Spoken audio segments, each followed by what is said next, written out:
Hey, hey, welcome to California Traditions. And today we were going to take a look at the kinds of bells you would have around the rancho, and because their bells had a variety of kind of important uses, and particularly with livestock, and so we have the what we normally call a cowbell here, and I guess it's probably called a cowbell because we think of this normally going on your milk cow, and so you can, when you get up at daybreak, and you can go out and try and find your milk cow, and then, but on the ranchos, these were used a lot with the horses and the mules, and particularly with the horses. When horses are in a band together, it's the leader of the band is always an old mare, and so if you put a bell on her, and you can find her when you're out early in the morning before daybreak trying to bring your horses in, and you can go through the dark listening for the bell, and then if the bell will lead you where the bell mare is, and then if you get her and bring her in, hopefully everybody else will follow. And so in American ranch culture, you would you call her the bell mare, and so whenever you mention bell mare, well, then you know that refers to the dominant mare, and or if you're being a little facetious and not very nice, you'd call a bossy lady the bell mare.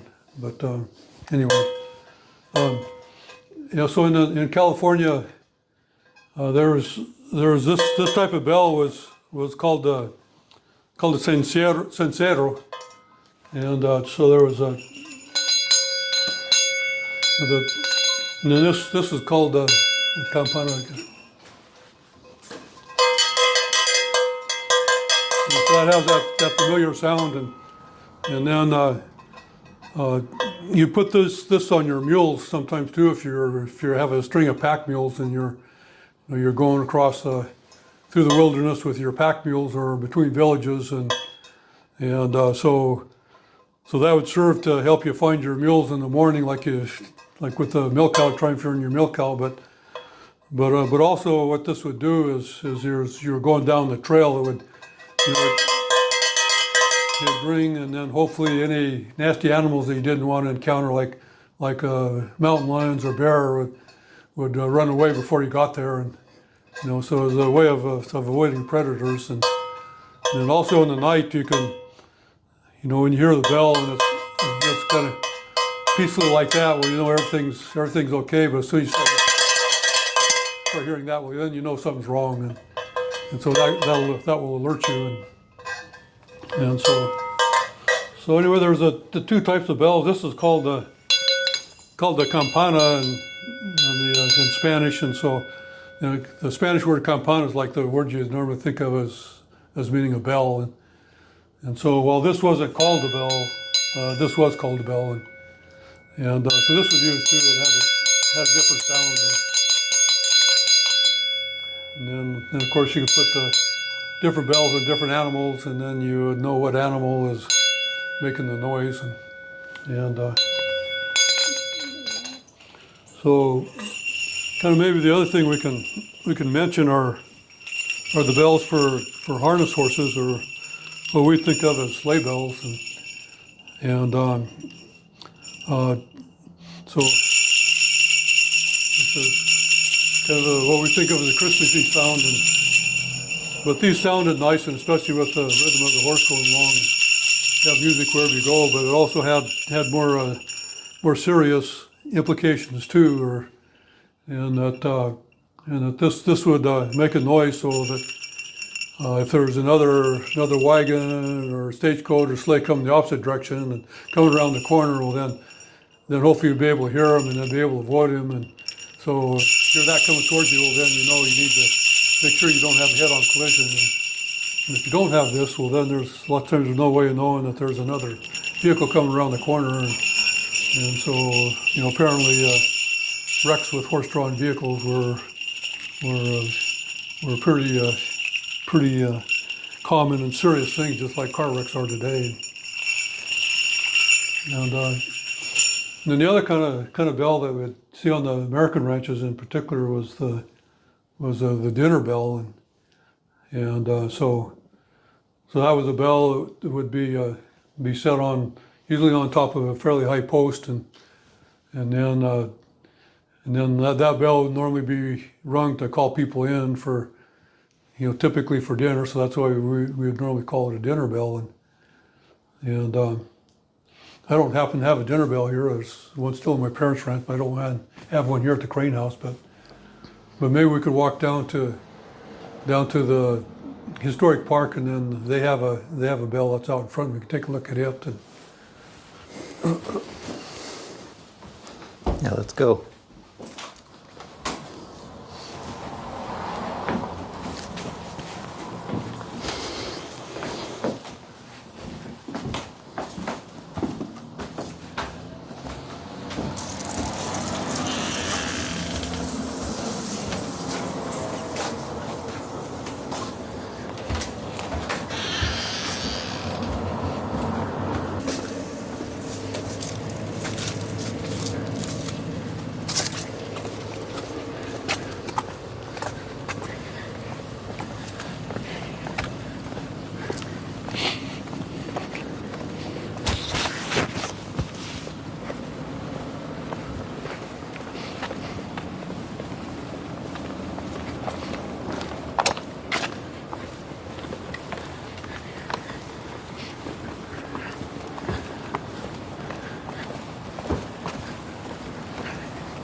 Do you think you'd like to talk about the mission bell too?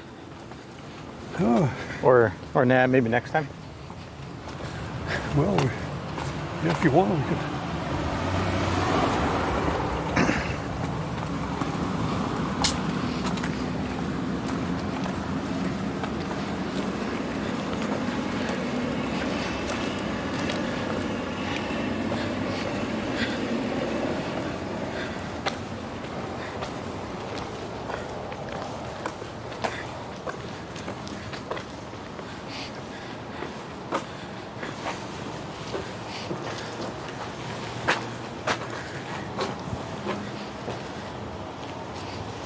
You ready? Yeah. Okay, we're here at the Plaza Hotel in center of historic San Juan Bautista, and this hotel, which is quite a fancy hotel in the mid to late 1800s, it was actually built over an adobe. So inside these walls is actually an adobe, and it was part of the mission. It was part of the soldados' quarters during the mission period, and so the Plaza Hotel had this bell there, and that's like the dinner bells I'm familiar with at the ranchos, and so I suspect that served basically the same purpose here at the hotel, because there was a nice restaurant at the hotel, and so they probably rang it to let people know that dinner was ready in the restaurant and the hotel, and then they might have rang it too for when the stagecoach came in to tell everybody that the stagecoach was here. And unfortunately, we don't have the means to ring it, but I can tell you that the ranch bells had a very beautiful sound to them, and perhaps maybe even more beautiful because that sound meant to us that we were going to get something good to eat and we could take a break from the work. So we could go take a look at the mission bells.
So here we are at the San Juan Bautista Mission, and we're at the Campanario, or the bell tower.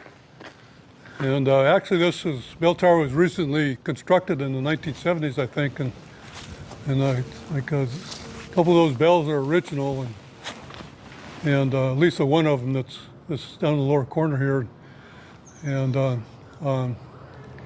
but originally the bells at this mission were out in front of the mission on a wood frame, and so not every mission had a nice bell tower, but anyway, this beautiful bell tower was constructed and added to the mission in the 1970s, and so these mission bells, of course, they would call people to come and you know, for the misa or for other events, and you know, and then those huge bronze bells like that, most of which were apparently cast in South America and in Peru.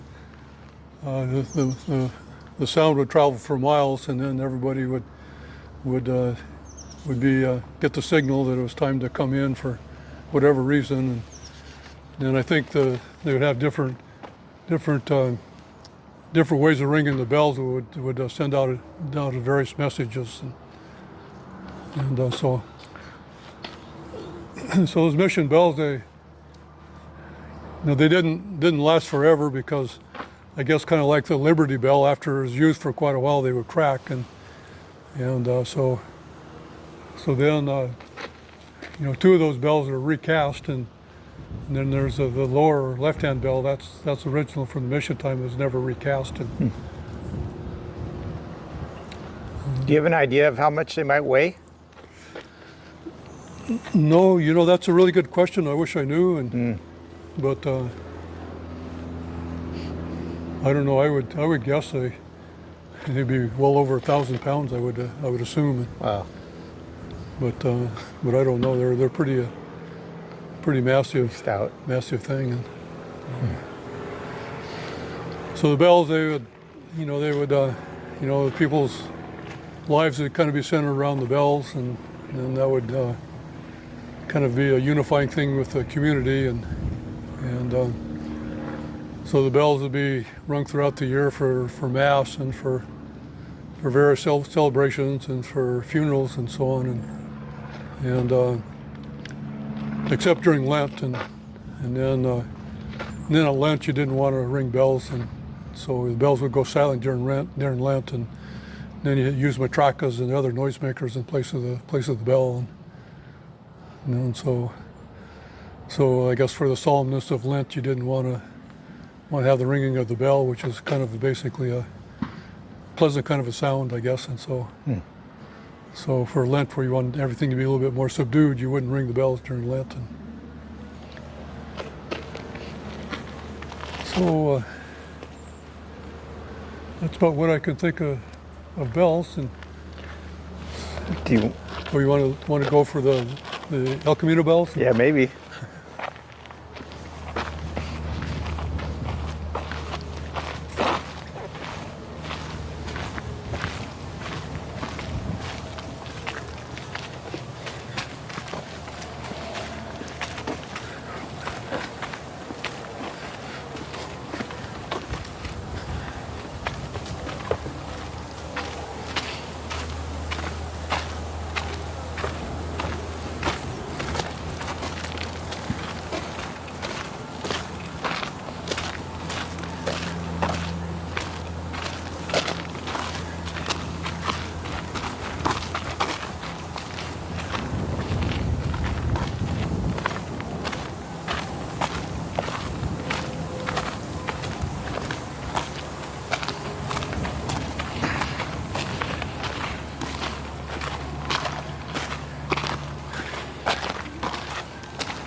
So here we have one of the El Camino bells, which are California landmark, and so we have these scattered along the highways here in California, and then we refer to them as the El Camino bells. This was kind of marked as 1769 to 1906, and so presumably that was maybe cast in 1906, I guess. And 1769 is the year of the Port La Seta expedition, the first Spanish colonizing expedition that came up from Baja California was in 1796, or 1769, pardon me.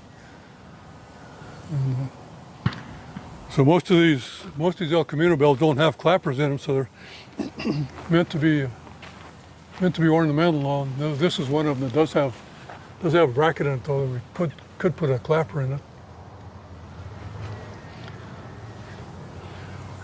But these are really well-known California landmark that's been with us for years, and representing California history as with association with the missions, of course, and then later on, like in the early 1900s, when there was a lot of interest in the Hispanic culture and the missions and so on, and where they came up with this idea of the El Camino bells and having strung all along the highways and to symbolize and attract people to California culture and history.